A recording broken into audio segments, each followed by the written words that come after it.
Chers amis, bonjour.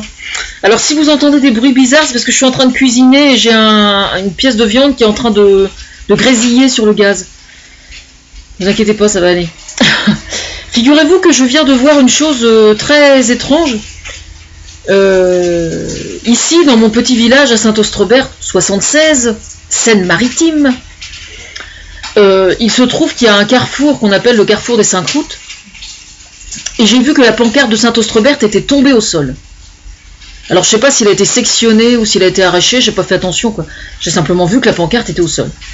Donc je sais absolument pas qui a pu faire une chose pareille. Faut quand même y mettre de la bonne volonté parce que c'est une pancarte de signalisation quoi. Oui, donc c'est pas le truc petit quand même. Hein. Enfin bref, peu importe, c'est un peu dommage parce que ça coûte cher à la commune ce genre de détails, mais bon c'est pas grave. Ce genre de détails. Donc on va enfoncer le clou un petit peu plus. Hein, voilà. Il se trouve qu'actuellement, ce qui se passe au sein du FN est quand même extrêmement interpellant. Alors Jean-Marie Le Pen a dit que sa fille, qu'il souhaitait que sa fille ne porte plus son nom.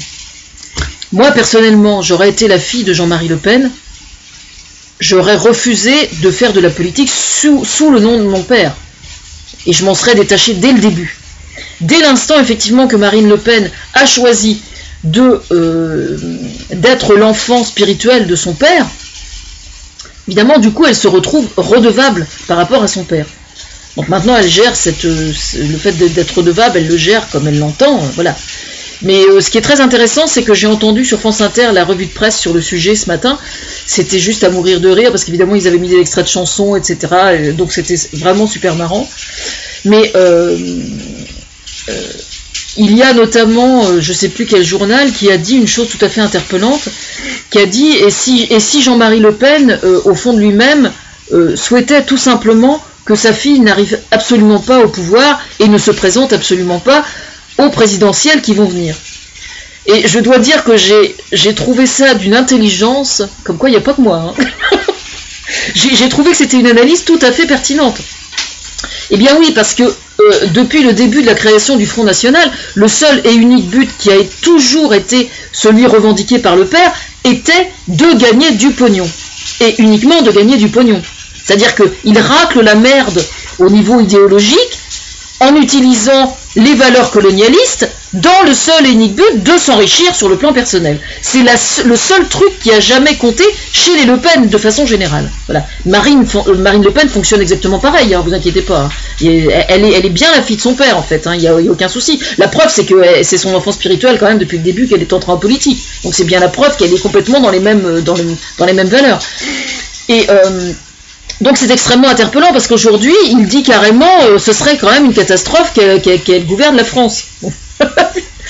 Et oui, parce que lui, ce qu'il veut, c'est gagner du pognon. Hein. Je veux dire, il y a Monsieur Dupond-Moretti qui était invité sur France Inter. Là, je vais mettre le lien. C'est juste, son analyse est d'une intelligence tout à fait juste. C'est exactement ça, quoi.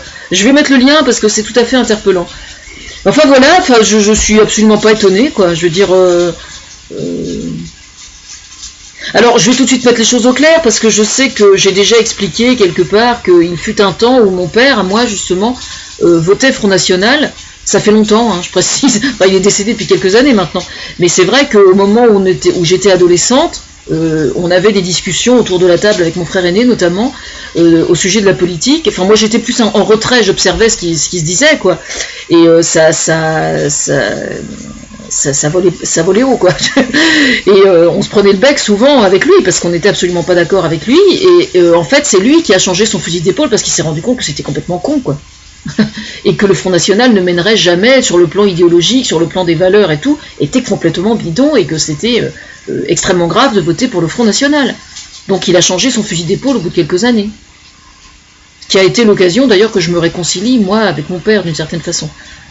Enfin, entre autres, hein, bien sûr, parce que c'est plus complexe que ça, la relation entre une mère, entre un père et une fille, c'est plus complexe que ça. Mais quand même, partager des valeurs, c'est quelque chose, quoi. Donc voilà, Saint-Austrebert, donc, une pancarte tombée, je sais absolument pas qui a fait ça, hein, allez savoir. Mais bon, ça change absolument rien au problème, c'est juste un peu dommage parce que ça coûte cher à la commune, quoi. Mais bon, ils ont tellement de choses plus intéressantes à Saint-Austrebert. c'est pas un problème, quoi.